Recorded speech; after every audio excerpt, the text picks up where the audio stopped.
Thank you very much. It's an honor to have King Abdullah with us. He's been a friend of mine for a long time, actually, long before even my first term. And we've had a great relationship. He's a great gentleman, a great leader, and does a fantastic job in his country. His son, we're lucky enough to have his handsome son with us today, so it's good to see you again. We've had some quick discussions just now, and we're going to have some longer discussions after this. And the relationship with Jordan has been very strong, has been with me, and it really has been with the country. But I think I've been closer than other presidents to Jordan and what Jordan represents. And it's an honor to have you and your son with us today.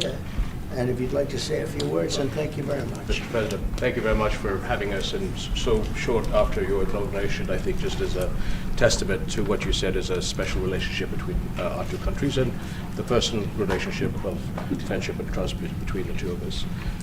Mr. President, I truly believe that with all the challenges that we have in the Middle East, that I finally see somebody that can take us across the finish line to bring stability, peace, and prosperity to all of us in the region. And it is, I think, our collective responsibility in the Middle East to continue to work with you, to support you, to achieve those lofty goals. So I'm very delighted to be here, and as you said, sir, we've got some very interesting discussions ahead of us. Very good, very good. Thank you very much. Mr. President, many people in the region, especially Jordan, are worried about the annexation of the West Bank. Will you give His Majesty the King guarantee that you won't allow Israel to annex the West Bank?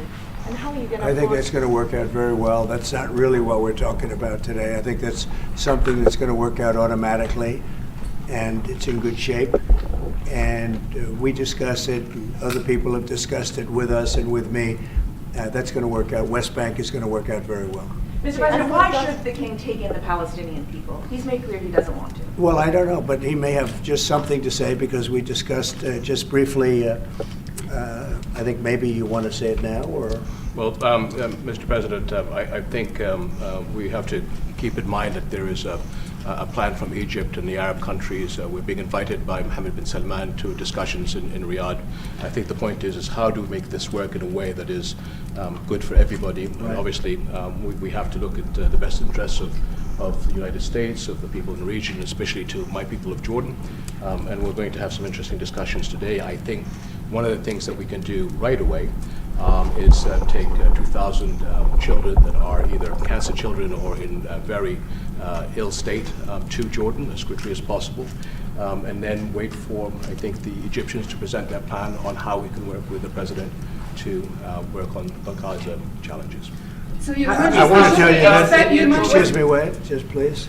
I didn't know that, what you just said, 2,000 children with cancer or other problems, and that's really a beautiful gesture. That's really good, and we appreciate it. And we'll be working on the rest with Egypt. I think you're going to see some great progress. I think with Jordan, you're going to see some great progress. Three of us, and we'll have some others helping, and we're going to have some others at a very high level helping, and the whole thing will come. It's not a complex thing to do. And with the United States being in control of that piece of land, a fairly large piece of land, you're going to have stability in the Middle East for the first time. And the Palestinians, or the people that live now in Gaza, will be living beautifully in another location. They're going to be living safely. They're not going to be killed, murdered, and having to leave every 10 years, because I've been watching this for so many years. It's nothing but trouble. Everyone's being killed. They're being robbed. It's like living in hell.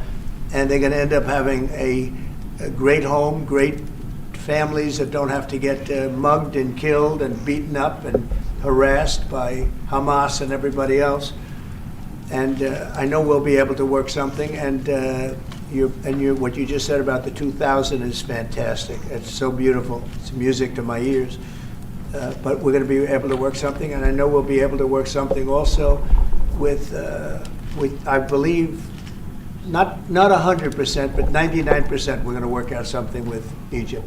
But Mr. President, during your election campaign, Mr. President, how is the U.S. going to own Gaza? Your White House has made clear taxpayer dollars won't be used for this. So what money are you going to use to buy Gaza? We're not going to buy anything. We're going to have it, and we're going to keep it, and we're going to make sure that there's going to be peace and there's not going to be any problem, and nobody's going to question it. And we're going to run it very properly, and eventually we'll have economic development at a very large scale, maybe the largest scale on that site. And we'll have lots of good things built there, including hotels and office buildings and housing and other things. And we'll make that site into what it should be. And the people from Gaza who wouldn't be able to be there for years, because you're talking about just to get it and prepare it and to take care of all of the problems that currently it has, as you know, tunnels, and people are in those tunnels. And you have some good people and some bad people, and you may have hostages right now. You know, you have the hostages possibly there. They don't know where they are. And, you know, I have a Saturday deadline, and I don't think they're going to make the deadline personally. I think they want to play tough guy, but we'll see how tough they are. But it's going to be a wonderful thing. It's going to be wonderful for the Middle East. I think it'll turn the Middle East. I think you're going to have peace in the Middle East. You're going to eventually have peace in the Middle East. Couldn't this deadline risk undermining the talks that you're having with the king today, and risk the kind of wider peace that you're trying to? Because that's not. We're not talking about a big situation. We're talking about something that can go very quickly. We're talking about it's going to go quickly. It's not going to take a long time. Okay, that's not going to take a long time. You know bullies. You know what a bully is, right? You know the bully. I've always, and I found it throughout my life. A bully is the weakest person, and they're bullies. Hamas is bullies. The weakest people are bullies. You know that, right?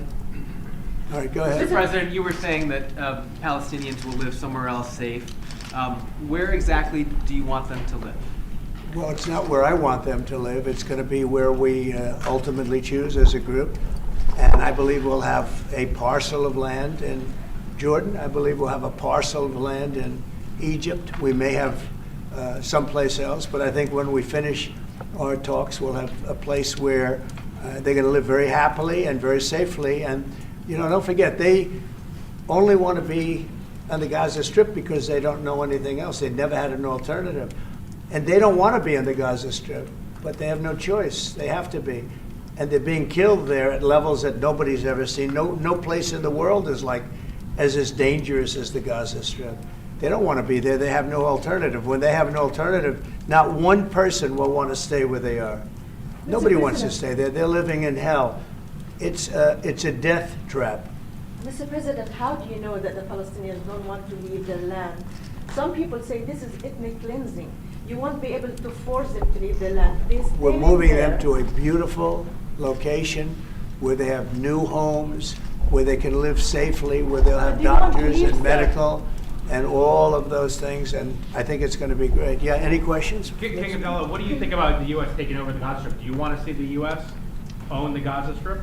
Well, I think, as I said earlier, the president is looking at Egypt coming to present their plan. As I said, we will be in Saudi Arabia to discuss how we can work with the president and with the United States. So I think let's wait until the Egyptians can come and present to the president and not get ahead of ourselves. And is there a parcel of land in Jordan that you're willing to have Palestinians? Well, I think what we said, I have to look at the best interests of my country. I think the president is very happy that we do this thing with 2,000 children as quickly as possible. And again, I believe that the president is looking forward to getting a group of us Arabs here to discuss the overall plan.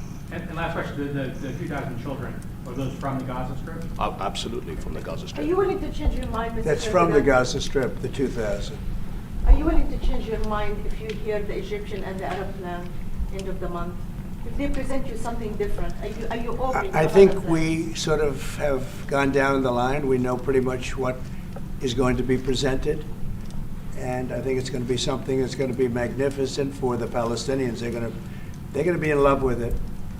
I did very well with real estate. I can tell you about real estate. They're going to be in love with it. But Mr. President, does it concern you that moving 2 million people from there? It's a very small number of people relative to other things that have taken place over the decades and centuries. It's a very small number of people. And they're living a terrible life. Look at the way they're living now. Nobody's living like that in the entire world. They're living under buildings that are mostly fallen down and will continue to fall down.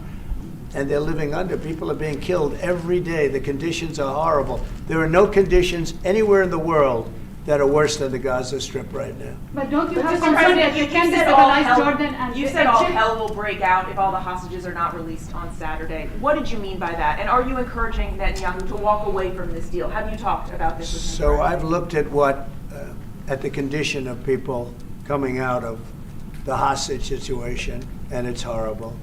I looked at the before and after yesterday. 3 young men. One is dead now, as you know, the older gentleman who died, which everybody said he was alive and well. He's dead. But the 3 young men, and I looked at them from a short while ago, and I looked at them now. They're emaciated. They look like Holocaust survivors. They looked. I mean, they'll get better, but they're in rough shape. They were treated really badly, and we've heard things from them since. And I think the reason that Hamas is playing so cute is because they saw the reaction to these 3 people that came out, and the other ones. Look, the one young lady had her hand blown off practically, and they were not in great shape either. But she's missing her fingers and a big part of her hand. You know what she did? She was stopping a bullet that was aimed at her. She went like that, then it blew off her hand. Now, I think I think they want time, because I think the people that they have living are in such bad shape, because they're sending the most healthy people out because they don't want to send the least healthy people out. And there was an uproar when they saw the people from yesterday. So these people are, so I don't want to do 2 and then we do another 2 in another week and then we do 4 in 3 weeks. No. They either have them out by Saturday at 12 o'clock or all bets are off. Mr. President, Mr. President, would you still consider withholding aid to those countries if they don't accept your plans to accept? Well, I don't want to say that, because we've had such a good relationship and we're doing so well just in the short time that we've been talking. I mean, the king just made a statement. I didn't ask him to do that, about literally saving 2,000 young children from the Gaza Strip. We didn't know about that. You didn't know about that. Nobody did, except for the king and his son. I assume you told your son, right? And I just thought it was great. Now, I think we'll do something. I don't have to threaten with money. We contribute a lot of money to Jordan and to Egypt, by the way, a lot, to both. But I don't have to threaten that. I think we're above that. I do believe we're above that. So. Would you consider other countries, not Jordan and Egypt? There was talks about Indonesia, Albania, other places. Yeah, sure, we would. And we have other countries that want to get involved. We have a lot of people that want to get involved. There's a great sense of wanting to help the Palestinians. There's a lot of good countries out there, people that rule those countries with big hearts, and this gentleman is at the top of the list. And if they don't want to leave, how are you going to force them, Mr. President? Oh, they're going to be great. They're going to be very happy. Can you Your give us a Majesty, second, Your Mr. Majesty, President? should we May I- expect that the may I- Jordanian response will be part of a coordinated Arab response? The response will be from a multitude of countries, Arab, international. I know the Europeans want to step in. And again, we'll probably have to look to the help of the United States to make sure that COGAT, which is the clearing agency on the Israeli side, makes this as efficient as possible, because 2,000 kids, the best way to get to them is by helicopters and get them straight to our institutions. And I also believe that quite a few countries would also probably like to take some of those kids and have them treated in their hospitals. So Yeah, we this hope to should have launch been this done. ASAP. Yes, and that's right. This should have been done by the Biden administration, but they didn't do anything. They didn't know what the hell they were doing. So this should have been done by the Biden administration. This should have never happened, because October 7th would have never happened if I were president. Zero chance of happening. You wouldn't have had that whole mess where the Middle East got blown up, and you wouldn't have had Ukraine and Russia fighting. That would have never happened. And by the way, we're making good progress there, I think. I really think we're making some very good progress. Mr. President, President, you said are you before that putting the in charge U.S. of it? would buy Gaza, and today you just said we're not going to buy Gaza. We're not going to have to buy. We're going to have Gaza. We don't have to buy. There's nothing to buy. We will have Gaza. What does that mean? No reason to buy. There is nothing to buy. It's Gaza. It's a war-torn area. We're going to take it. We're going to hold it. We're going to cherish it. We're going to get it going eventually where a lot of jobs are going to be created for the people in the Middle East. It's going to be for the people in the Middle East, but I think it can be a diamond. It could be an absolute tremendous asset for the Middle East. And you're going to have peace. It's going to bring peace in the Middle East. Gaza, the way it is right now, every 10 years you're going to have the same thing happening. I've watched it so long, all the death and destruction of Gaza. The civilization's been wiped out in Gaza. No, it's going to be a tremendous thing. It's fronting on the sea. It's going to be a great economic development job. It's going to put people to work, a lot of people to work. And those people are all going to be from the Middle East. And just to follow up with one on that for King Abdullah, can you clarify again, sir, how do you feel about the U.S. taking Gaza, as the president said?